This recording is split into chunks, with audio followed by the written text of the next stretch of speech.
And that good news is something, man, I wish this was something that like some of us could have predicted coming. This is such a shock and a surprise. Not!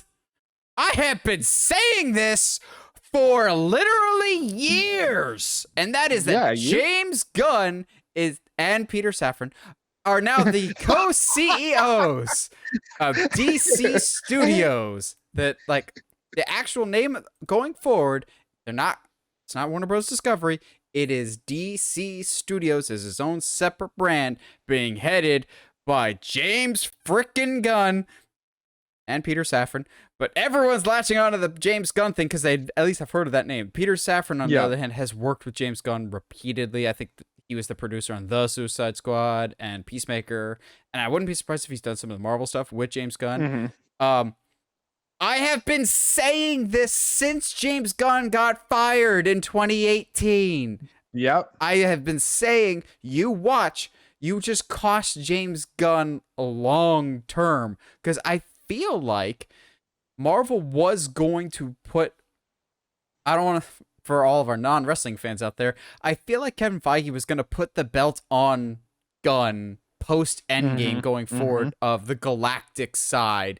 And because the one boneheaded choice on both parties, if we're being honest here, he left and got to do The Suicide Squad, which is Josh and I's still favorite DCEU movie so far. And then that relationship became so fruitful that they're just like, here you go. And I have been saying forever that he's the most qualified for it. He knows the material. But what I love, I know I've poked fun at it already with the whole Peter Safran thing.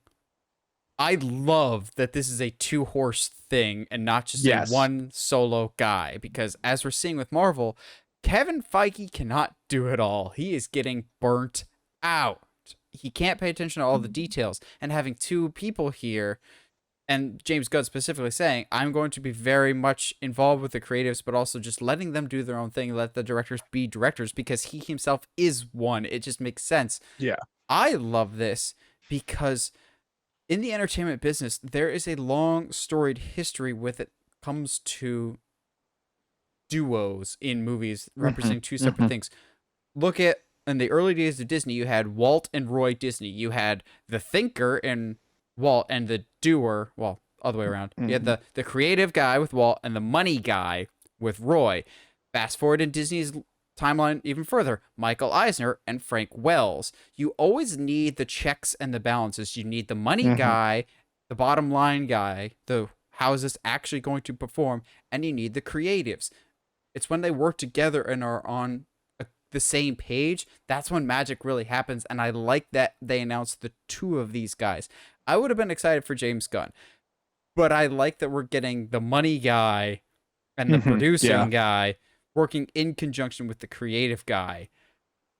Also, like, is that movie going to happen? That James Gunn mystery movie? Or is this the mystery that he's been... They're all the mystery movie. Yeah, I'm with you though. Real quick side tangent, because it is James Gunn though. Have you seen the trailer for the Guardians of the Galaxy special? Christmas special? I'm gonna watch the crap out of that. Are you kidding me? I'm so ready for that. I'll be honest. Before the trailer, I was just like, "Oh yeah, that Christmas special. It's gonna be basically just Groot dressed as a Christmas tree selling the merch." And then I saw the trailer. I was going, so it's Christmas Vacation. Yeah, but with the Guardians. And I kind of need it. This looks great. It looks so much fun. But yeah, like this is like, I think like when you and I were talking about it, texting back and forth when they first came out, I'm just excited that it's two people. I honestly, I would go as far as to be like, hey, if we could have like another one, because in the words of Rings of Power, if you have two, they can be corrupted by each other. But if you have three, it's balance. Anyway, but gosh, I had to slip in a Rings of Power reference. I'm just excited that it's James. I think he has a vision for what DC could look like, and that's in a way that is still a comic book movie, but also not, all right, cool, we're just going to do everything that Marvel isn't. Like, that's, you can't really, there has to be some like weird middle ground. And to be fair, I think that the Suicide Squad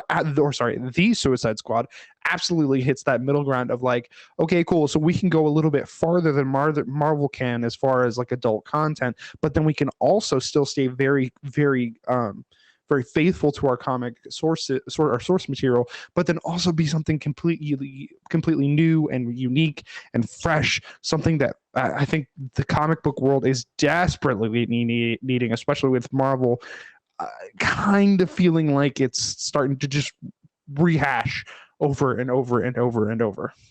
I like that they're not punishing him for the quote unquote lack of success with the Suicide Squad. I think it would be really easy for them to go, that movie flopped and fell on its face financially. So, thanks for trying, but you need to move on. They gave him Peacemaker, and maybe that was because they expected the Suicide Squad to do so well. But then Peacemaker became one of the biggest shows HBO Max has ever done, and then House of the Dragon comes along and knocks all those ratings out.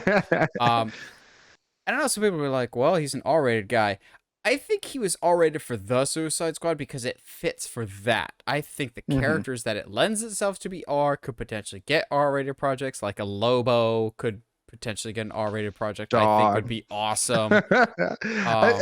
I think that's what's exciting about James, though, is he's proven that he's not afraid to bring in like the really weird and the really like obscure, but then also make them incredibly interesting. So like the idea of getting a actually good Lobo movie is actually totally within the realm of possibilities now. Like having something as weird as a Loot Bug film, or like, you know, a Loot Bug and Buster Gold is like that's totally within the realm of Bug? Oh gosh, buddy. Loot Bug and Booster Gold.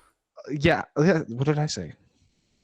That's what I thought. Anyway, I have no idea. Loot Bug's great. Loot Bug's he's stupid. Don't worry about it. But he's super obscure. But like that's my point though, is like characters that we in the DC universe, like outside of the big seven, I feel like actually are going to have a chance to shine now.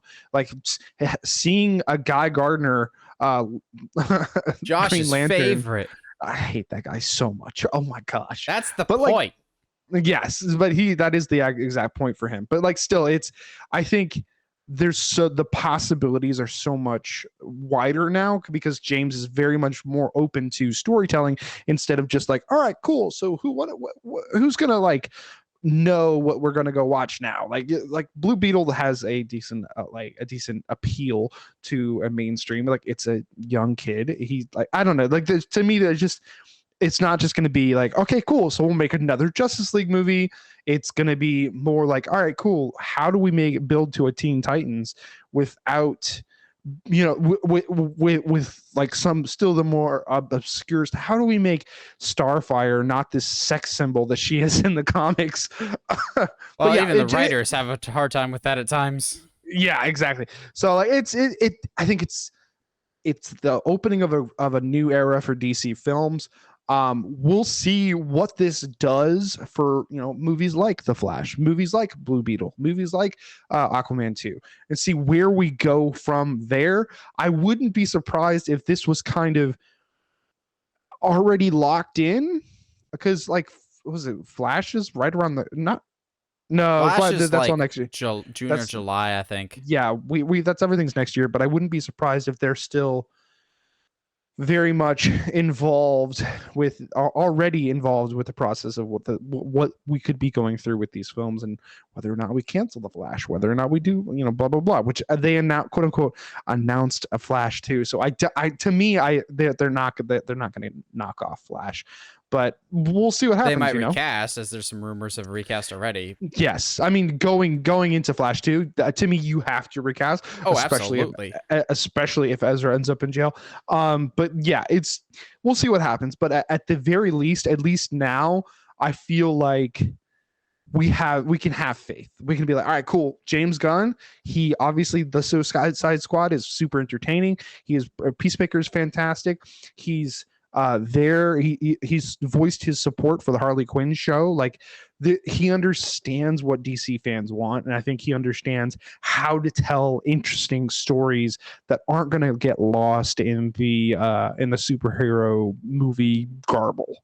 He's also done a good job already with just his few projects of building out a world within DC. There's a lot of stuff that's referenced in the Suicide Squad or Peacemaker that basically hints at a larger thing that we don't see on screen. Like just having Starro as your main villain for the Suicide Squad going, clearly he's not afraid of taking risks. Yeah, having a Batmite reference in the middle of your Peacemaker show is crazy. Like, of all the characters that I thought that we would hear from, Batmite was not one of them. So, but yeah, I'm excited. I think this spells good things. And I don't know. I feel like something happened that would kind of confirm that James Gunn is already making choices.